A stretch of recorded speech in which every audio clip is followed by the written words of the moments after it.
Let's see whatever you've solved so far. Let's see how to approach these problems one by one.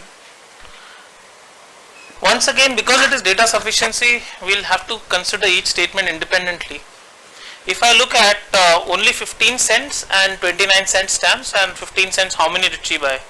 If I say she bought an equal number, so she could have bought 10, 10 also, 20, 20 also, 100, 100 also, we don't know. This doesn't give me how many means exact precise number. So the first statement is not sufficient at all. If I look at the second statement, she bought 440 worth of stamps. If I write an equation 15x plus 29y equal to 440, we are immediately tempted to use the first one which says x is equal to y, and then you feel that okay, obviously on combining who cannot get the answer. That's not the way DS should work. Okay. Let's try to see whether I can get the answer from this statement alone. Why are you given these numbers 15, 29, 44? There is a reason, because the GMAT does not believe in calculations at all. So 15 plus 29 is 44.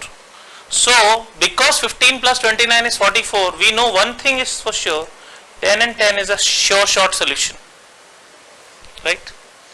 Now it doesn't mean there is no other solution. I have to prove that thing, whether there is another solution possible or not. So this number ends in 0, ends in 0, this ends in 0 or 5, because 15 into something. So this also should end in 0 or 5. Is this clear? This is the only way it can work. Now 29 into what value can be equal to, can be ending in 0 or 5? 29 into 1 will never end in 0 or 5, 2 will not end, 3 will not end, 4 will not end, 5. So 29 into 5 is a possibility.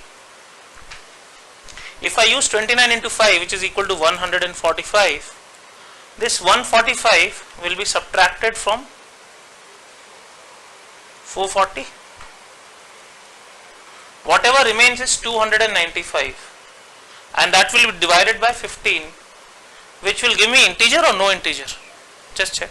300 by 15 is an integer, so 295 by 15 is not an integer. And we are talking about number of stamps, so number of stamps cannot be fractions. So 29 into 5 is not going to work. Now let's see, 29 into 10 has already worked. So the next number to try will be what? 29 into 15. It should end in 0 or 5. I can't have 11, 12, 13, 14. So 29 into 15. What is 30 into 15? 450. So 29 into 15 will be 435. 435 will be subtracted from 440, so it will be 5 divided by 15. Again not integer. So 29 into 15 is also a flop value. 29 into 20 will be beyond 440, so that is out. So how many integer solutions exist for the second equation? 1. So the only possible answer is 10 and 10. That's why my answer is B.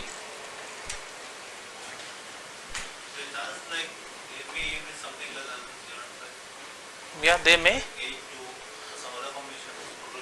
8 and 2, 29 into 2 will never give me any number ending in 0 or 5. 440 is surely 0 ending. 15 into something, can it end with 8 or 2? 15 into something will always end with 0, 5. So the third number should also end with 0, 5. What did we? B. Yeah, because I have not used the first statement here.